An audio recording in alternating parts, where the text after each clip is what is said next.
ഉണ്ടാകട്ടെ. ബഹുമാനപ്പെട്ട സഭാ ശുശ്രൂഷകൻ, സ്നേഹമുള്ള സഭാ സെക്രട്ടറി, സഭാ കമ്മിറ്റി അംഗങ്ങളെ, മാതാപിതാക്കളെ, എന്റെ പ്രിയപ്പെട്ട കൂട്ടുകാരെ, ലോകമെമ്പാടും അഖിലലോക സൺഡേ സ്കൂൾ ദിനം ആഘോഷിക്കുന്ന ഈ വേളയിൽ നിങ്ങളോടൊപ്പം ആയിരിക്കുവാൻ ദൈവം നൽകിയ കൃപയോർത്ത് ദൈവത്തെ ഞാൻ നന്ദിയോടെ സ്തുതിക്കുന്നു. അഖിലലോക ദിനമായി ആചരിക്കുന്ന ഈ സുദിനത്തിൽ നിങ്ങളോടൊപ്പം അല്പകാര്യങ്ങൾ പങ്കുവയ്ക്കുവാൻ ഞാൻ ആഗ്രഹിക്കുന്നു. കുഞ്ഞുങ്ങളെ ദൈവവഴി അഭ്യസിപ്പിക്കുവാനും ദൈവിക ചട്ടങ്ങളിൽ അവരെ പ്രോത്സാഹിപ്പിക്കുവാനും പ്രധാന പങ്ക് വഹിക്കുന്നവയാണ് സൺഡേ സ്കൂൾ പ്രവർത്തനങ്ങൾ. ലോകമെമ്പാടുമുള്ള എല്ലാ ക്രിസ്തീയ സഭകളും തങ്ങളുടെ പുതുതലമുറയെ വേദപുസ്തകവും അടിസ്ഥാന മൂല്യങ്ങളും പഠിപ്പിക്കുവാൻ നടത്തിവരുന്ന സൺഡേ സ്കൂൾ പ്രസ്ഥാനത്തിന്റെ തുടക്കക്കാരനാണ് റോബർട്ട് ബ്രേക്സ്.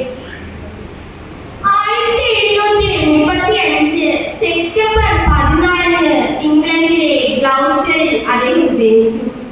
അദ്ദേഹത്തിന്റെ പിതാവ് റോബർട്ട് ബ്രേക്സ് സീനിയർ ഗ്ലൗസ്റ്റർ ജേണൽ എന്ന പത്രത്തിന്റെ പ്രസാധകനായിരുന്നു. ഗ്ലൗസ്റ്ററിലെ ക്രിപ്സ് സ്കൂളിൽ നിന്ന് അദ്ദേഹം വിദ്യാഭ്യാസം നേടി. 1757 തന്റെ പിതാവിന്റെ മരണശേഷം ഗ്ലൗസ്റ്റർ ജേണൽ എന്ന പത്രത്തിന്റെ ഉടമസ്ഥനും പ്രസാധകനുമായി. സമൂഹത്തിലെ പ്രശ്നങ്ങൾ ചൂണ്ടിക്കാണിക്കാനും അതിനുള്ള പരിഹാരങ്ങൾ നിർദ്ദേശിക്കുവാനും അദ്ദേഹം തന്റെ പത്രം ഉപയോഗിച്ചു. പത്രപ്രവർത്തനത്തിന് പുറമെ അദ്ദേഹം വിവിധ ജീവകാരുണ്യ പ്രവർത്തനങ്ങളിൽ സജീവമായിരുന്നു.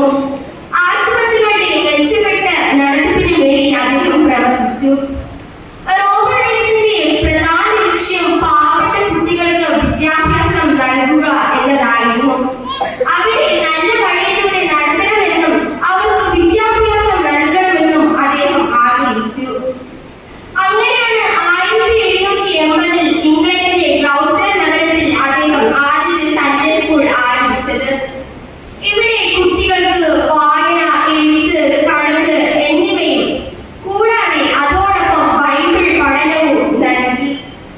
ആദ്യമൊക്കെ ഇതിന് ചില എതിർപ്പുകൾ നേരിട്ടെങ്കിലും ബ്രേക്സിന്റെ ത്യാഗവും കഠിന പ്രയത്നവും കാരണം സൺഡേ സ്കൂൾ പ്രസ്ഥാനം ലോകമെമ്പാടും വളർന്നു. ഇന്ന് നമ്മൾ എങ്ങനെയാണ് സൺഡേ സ്കൂൾ പഠിക്കുന്നതിന് റോബർട്ട് ബ്രേക്സ് എന്ന ആ നല്ല മനുഷ്യന്റെ വലിയ സ്വപ്നത്തിന്റെ ഫലമായാണ്. അവസാനം 1802 അദ്ദേഹം തന്റെ പത്രപ്രവർത്തനത്തിൽ നിന്ന് വിരമിച്ചെങ്കിലും സൺഡേ സ്കൂളിന് വേണ്ടിയുള്ള അദ്ദേഹത്തിന്റെ പ്രവർത്തനങ്ങൾ തുടർന്നുകൊണ്ടേയിരുന്നു. 1811 ഏപ്രിൽ 5 ഗ്ലൗസ്റ്ററിൽ വെച്ച് അദ്ദേഹം കർത്താവിനെ പ്രാർത്ഥിച്ചു. അദ്ദേഹത്തിന്റെ ഓർമ്മയ്ക്കായി ഗ്ലൗസ്റ്ററിലെ സെന്റ് മേരി പള്ളി ഒരു സ്മാരകം സ്ഥാപിച്ചിട്ടുണ്ട്. ക്രിസ്തുവിൽ പ്രിയരെ, കുട്ടികളുടെ ആത്മീയ വളർച്ചയുടെ ആദ്യ പടിയാണ് സൺഡേ സ്കൂൾ. കുട്ടികളെ യേശുക്രിസ്തുവിന്റെയും സഭയുടെയും അറിവിലും കൂട്ടായ്മയിലും വളർത്തുക എന്നതാണ് സൺഡേ സ്കൂളിന്റെ പ്രധാന ലക്ഷ്യം. ബൈബിൾ പഠനത്തോടൊപ്പം നല്ല ജീവിത രീതി, അച്ചടക്കം, ശരീര ജീവിത വിശുദ്ധി എന്നിവയും ഇവിടെ പഠിപ്പിക്കുന്നു. കുട്ടികളുടെ ആത്മീയവും ധാർമ്മികവുമായ വളർച്ചയ്ക്ക് സൺഡേ സ്കൂൾ വലിയ പങ്ക് വഹിക്കുന്നുണ്ട്. ഇവിടെ അധ്യാപകർ കുട്ടികൾക്ക് ക്രിസ്തീയ വിശ്വാസത്തിന്റെ വിത്തുകൾ പാകാനും പ്രാർത്ഥനയും സത്യസന്ധതയും പ്രാധാന്യം മനസ്സിലാക്കി കൊടുക്കാനും ശ്രമിക്കുന്നു. സഹവിദ്യാർത്ഥികളുമായുള്ള ആരോഗ്യകരമായ ബന്ധങ്ങൾ സ്ഥാപിക്കാൻ ഒരു സമൂഹത്തിന്റെ ഭാഗമായി വളരാനും ഇത് സഹായിക്കുന്നു. സൺഡേ സ്കൂളിൽ നിന്ന് ലഭിക്കുന്ന അറിവുകൾ കുട്ടികൾക്ക് ജീവിതകാലം മുഴുവൻ പ്രയോജനപ്പെടുത്തുന്ന ഒന്നാണ്.